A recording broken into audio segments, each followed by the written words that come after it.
Okay, so today we're going to go into a couple of the fundamentals of Linux as well as terminal commands. What I'm going to be teaching you guys today is universal across all versions of Linux, and we're going to be doing a lot inside terminal, which is a really powerful tool. The first thing we're going to do though is basic functionality to change the resolution and see how you can navigate through GUI, which is the graphical interface on Linux. So just like your Windows and your Mac computer with Windows Search and Spotlight Search, Linux does have some built-in functionality for that. So if you're using a Windows computer, you can hit the Windows button. If you're using Mac, you can hit Command, and this little search bar will pop up here. Type in display, and you'll see that the displays option comes up here. We're going to change the screen resolution with this, and we'll change this down to, I believe this one will work here.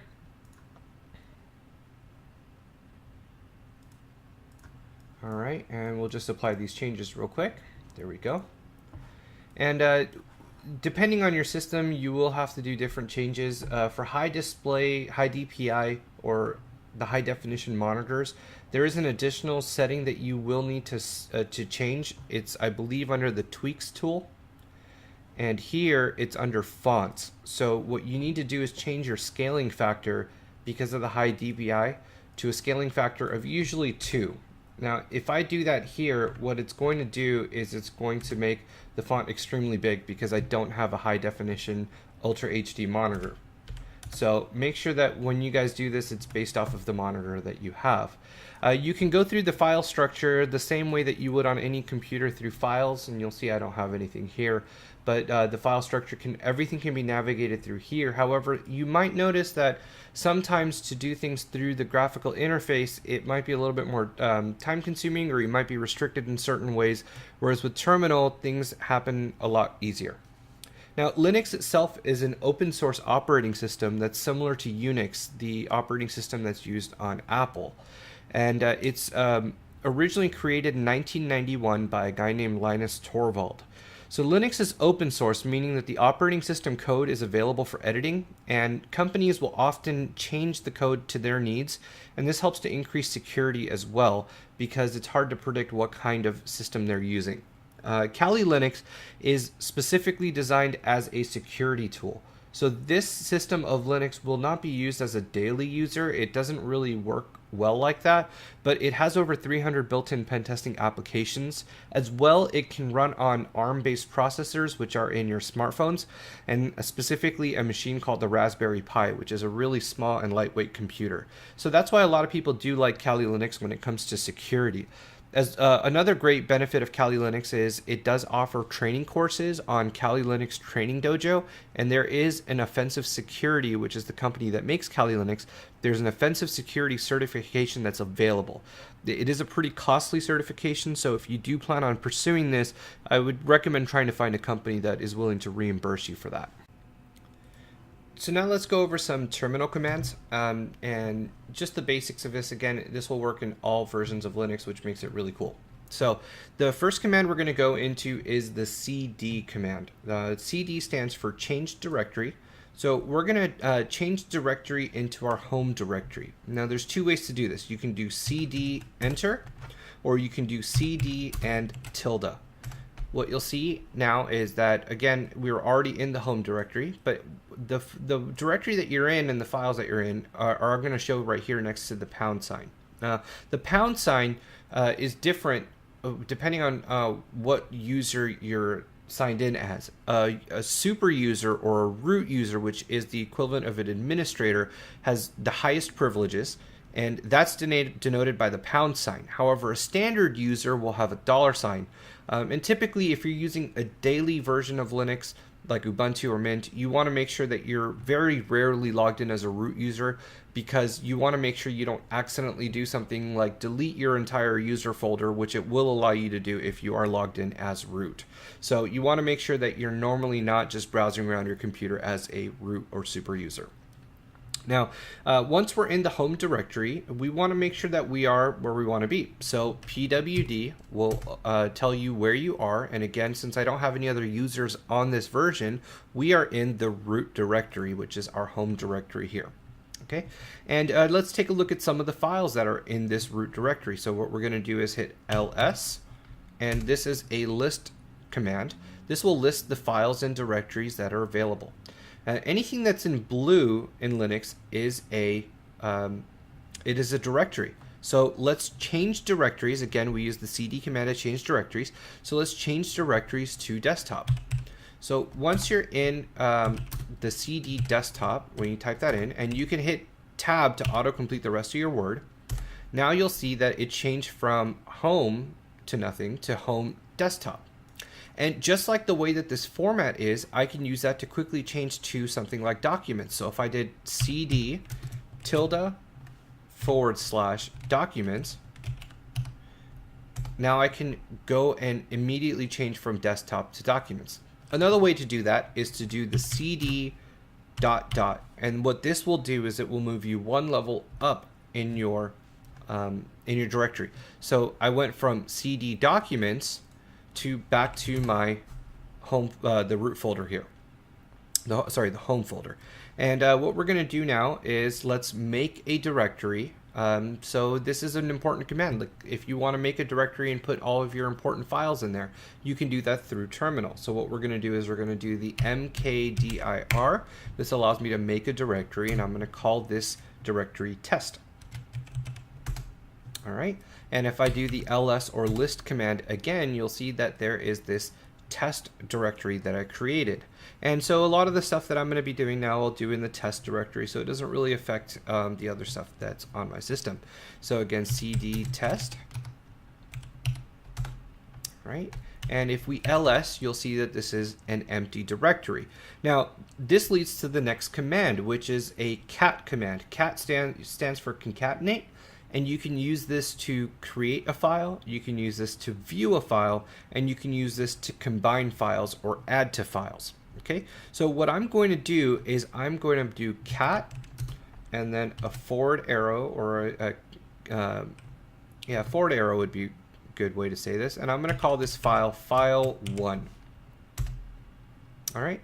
And what I've done is I've created this command, file file1, and then I'll hold Control and push D to exit out of it. Now, if you ls now, you'll see that there's this file1. Now, directories are blue, but files are white. So you'll see that the file is easy to distinguish from the directory. Now, if I go and cat file1, now, since it exists, it would normally show the information that's in there. So let's say I want to write to this file. Well, one way I could do that is the command called nano. And nano will allow me to write through terminal in plain text to this file1. All right, so I'm going to write in, let's do a couple of things like I like Linux, I like computers, and I like video games. All right, once this is done, you'll see a couple of commands are on the bottom here. Once this is done, I'm gonna, anytime you see this upwards caret, that's control. I'm gonna do Control and X to get out of here. And it's just asking if I want to save. If I hit no, it will discard the changes. So I'll go ahead and hit Y and write name file1. All right. Now if I cat file1 again, you'll see that the things that I typed in there with the nano command are now showing up, and you can read lots of different files like this. All right. So let's say I want to take the contents of file1 and add them to a new file. So if I did a file like this, so cat file1, and I do another caret or an arrow and do file2, okay, you're going to do ls and you'll see that there's two files now. And if I cat file1, we know what's in there. And if I cat file2, it's the same thing. Now let's say I wanted to combine these two files and create a new file called file3. So if I do cat file1, file2, another arrow, and file3, now I've created file 1, 2, and 3. And if I cat file 3, it'll be the combination of file 1, which has this here, and file 2, which has this here. And all it did is it added that. Now, unlike Windows, what's really unique about Linux is that the file can have the same name, but capitalization does make a difference. So these files are case sensitive. So if I take cat file1, file2, and file3, and I make a file3, this is a valid file. And you'll see that there's file 1, 2, and 3, and the capital F for file 3. So this is really important to remember that capitalization does affect, and this is not just for file names, it's also for commands. So if I do a cat file1 with a capital C, it'll say that this command is not found because these commands are case sensitive. All right, and if we list file 3, or if we cat file 3, sorry. All right, you'll see that it has a combination of file 1, file 2, and sorry, this one was just file 3, never mind. We're just catting out these files here, okay? So all that stuff is in this file now. All right, so now let's say I want to move file 3 from its current location, again, pwd for current location, we're in the root folder for test, and I want to move this to the desktop. Okay, what I can do here is use the mv or the move command, and what the move command will do is it'll move it from wherever I want to move it from. So I'm going to move file 3, and I'm going to move this to my home folder onto the desktop. All right, and if you ls this command, now you'll see that only file 1, 2, and 3 exist. And let's change directory to the desktop. And if we ls here, now you'll see that we have file 3. Okay, well, let's say I want to copy this file back into its original folder in test. So what I can do is I can use the cp or the copy command, and I can copy file 3 into the root and test folder.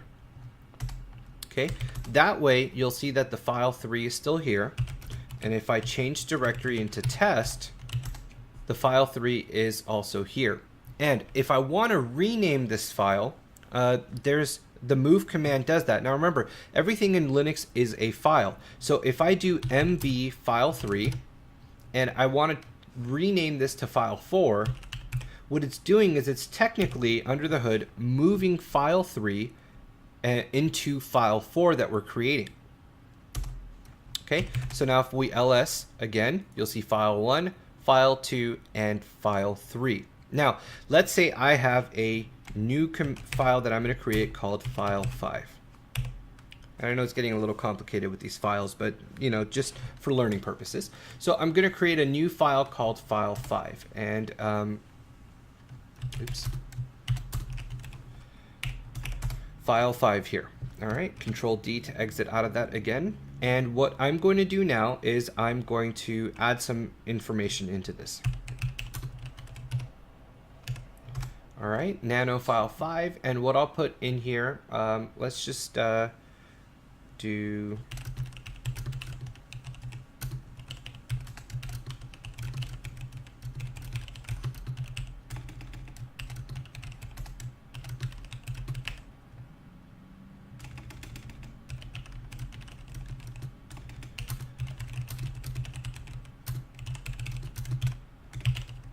all right, so just some text into here, Control X to exit out of it, and we're going to write the file to file 5. Now let's say because I'm talking about the things that I like, and I want to take the contents that are in files 1 through 4, and I want to add it to file 5 without actually erasing the contents of file 5. The way that I do this is again with the cat command. So I'll do cat, and I'll do file 1, file 2, file 3, file 4, and I'll use the double arrow and the double arrow to file 5. So what I've done here, again, you'll see that all the files are there, but if I cat out file 5, you'll see that the original contents that I added to file 5, which were the fact that I like to make food, I like to eat the food I make, and I don't like to clean the dishes, it adds it to the end of the file. Okay, so that's an important command to know, because if you have a file and you just want to add something really quickly to it, you can use the double caret and it won't change the existing information that's in the file. It'll just add to that information that's in there. Okay, now remember, I made the test folder because I didn't really want to modify too much of what's on my computer. So what I'm going to do now is I'm going to change the directory back to my desktop. And there's that file 3 here, and I want to get rid of it. So if I want to get rid of this file, I would do rm, which allows me to remove the file, and then the name of the file. And again, now you'll see with the ls command, that file has been completely removed from my desktop. And when I say completely removed, obviously I mean relatively. With forensics, we can get that file back. But we remove that file. So that's an important command to remember. If you want to remove a directory, so let's say I make a new directory here and I call it test2. And you know what, I shouldn't have made that directory, let me remove it. I would do rmdir, which is remove directory, and the name of the directory, which is test2. And again, when I list again, that file will be gone. Okay, so now let's take a deeper look at the ls command. So what I'm going to do is I'm going to go back into my test folder. All right, and I have these files here, and what I'm going to do is I'm going to split this up a little bit. I'm going to make another directory. All right, and I'm going to move some files into that directory.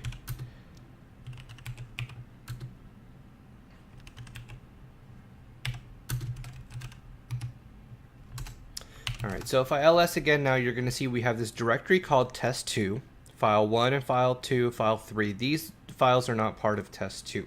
Okay, and I'm going to go back up one level, and you'll see here that we have all of the folders. So if I do an ls command on test, right, you'll see that there's file 1, file 2, and file 3, but we don't know what's inside test2. Now what we can do is we can use what's called an option. So when you type in the command ls, that's the base command by itself. And on top of that, you have to say where you want it to look, which is going to be test. But in between the two of those, you can add what's called an option, and the option will be like an extra command to give. So what we're going to do is we're going to do ls-R, and we're going to do on the directory test. What you'll see here is that it'll show in the main folder of test, there's file 1, file 2, and file 3. However, in the subfolder of test2, it'll list that subfolder test2 has file 4 and file 5 in it. And so this right here is the option that we gave the command ls. And multiple commands in this in Linux have lots of different options. And one way that we can find this is we can do ls and 2 dashes and help, and this will list a couple of really quick options that we can do. We can and again, just looking at ls, the command that we used was a recursive look. Okay, and this lists the subdirectories recursively. So this is one command, but then there's also another command that's really important, which is the long listing format. The long listing format gives us a lot of different options. We'll look at that next, and there's going to be the all format. So this shows you all of the files that are there. So let's go back to our directory here, and what we're going to do is we're going to do ls-a to list all, and then in the folder of test. And again, you're going to see a couple of these right here, and these are just hidden files and hidden directories that have different meaning. You can't actually see anything in those, right? But if we did an ls-la, this is the long listing, and this is what's really important here. So what we're doing is we're doing a list and a long listing of all files in the main folder here, which is in our root folder. So what you'll see here is a D and a dash at the beginning of every file. And what that tells you is whether or not that file is a directory or if it's a file. Now after that, you have a couple of different things. You have R, W, and X, and then you have, like right here, where you have R-X and then R-X. What the R, W, and X stand for is read, write, and execute. And these are really important to remember because this tells you who can read, who can write, and who can execute. And the way that these are done is you have your user in the first three, you have the group in the second three, and you have your other, which is other users. Okay, so let's say we wanted to change some of these files. So what we're going to do is we're going to go into the test folder, and we're going to do ls-la again. And what we'll notice is that this test file 2, not only can the root user, which is me, read, write, and execute, the group can also read and execute, and so can all other users. And if I want to change those permissions, I'm going to use a command called chmod. Now, chmod, it's just change or modify, and it'll be, you could do it on a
Now, chmod essentially means that you want to change or modify some kind of file or directory that's on your computer. And you do this primarily to make sure that unattended viewers don't accidentally see something that they shouldn't have permission to see.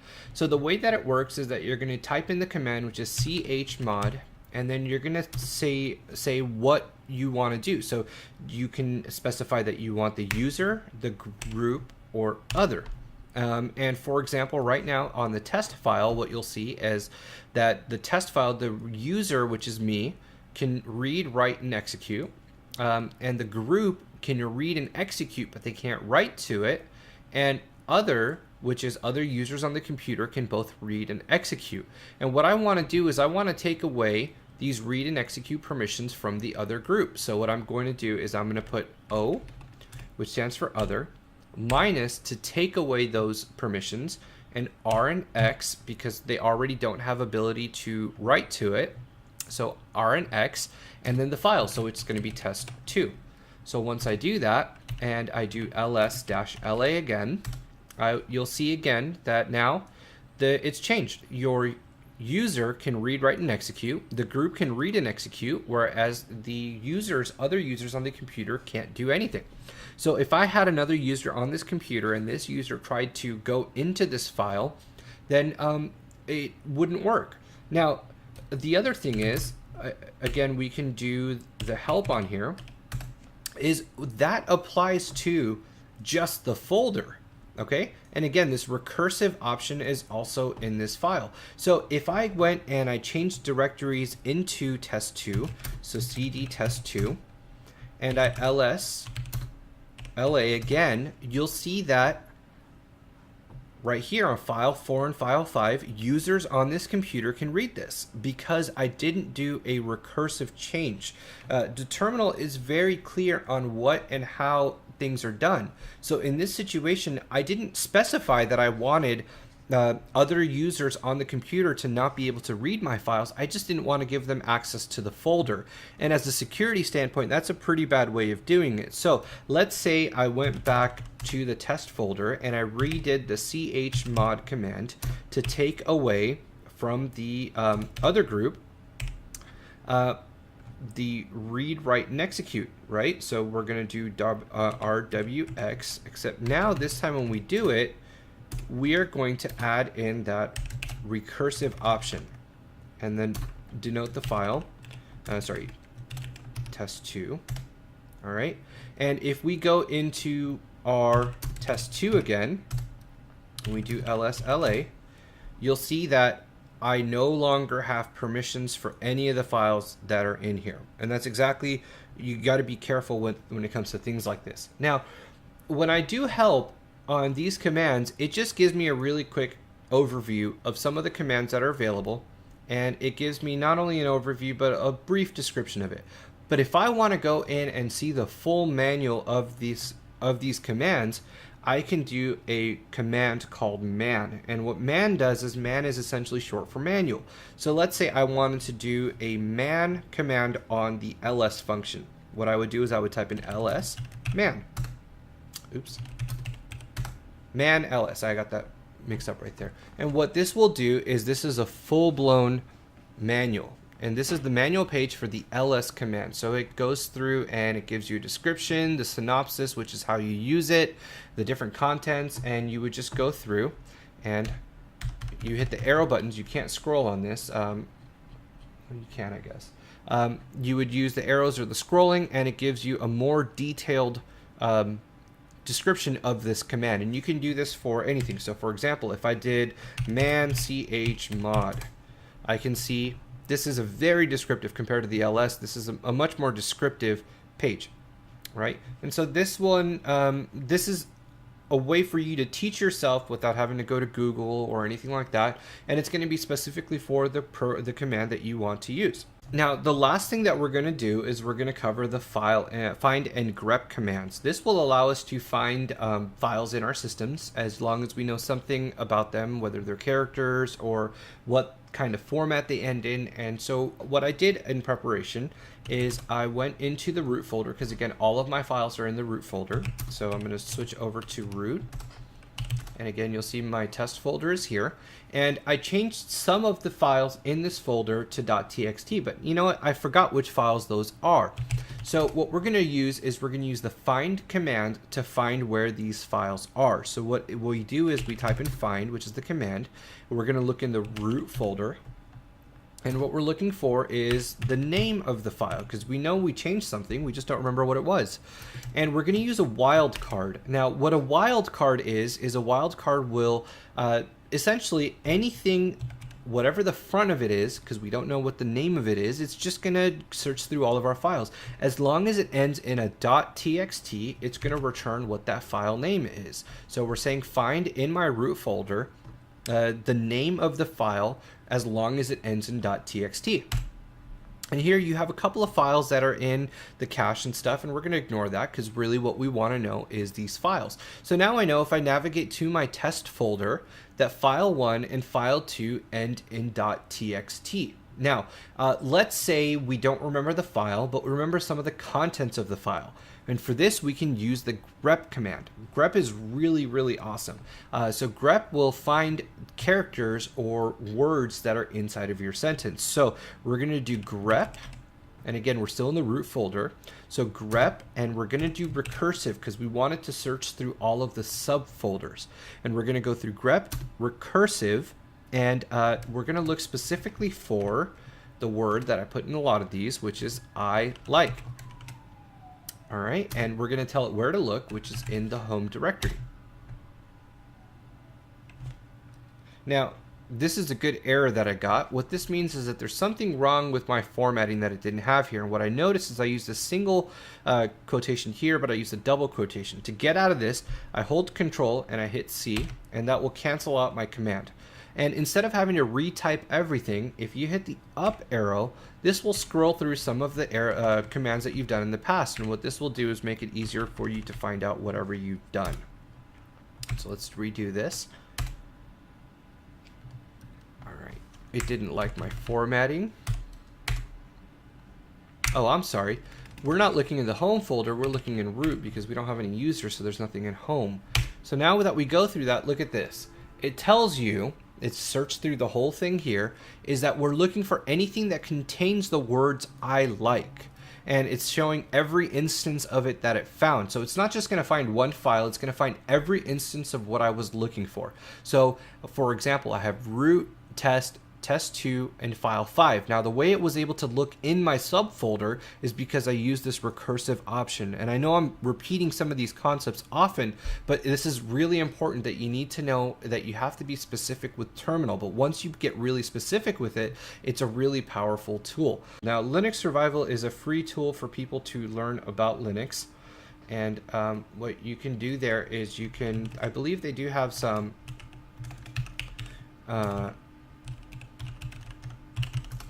I believe that they do have some other administrator guides and stuff that you can pay for, but if you take the free Linux tutorial, this will go through step by step. It'll also cover things like how to print from your command line or your terminal, and this is a really great resource. I learned a lot of what I need for Linux from here as well. If I need to ever look at my notes again or refresh on some of the basics of Linux, I go to this website pretty often, and it is a great tool to get started.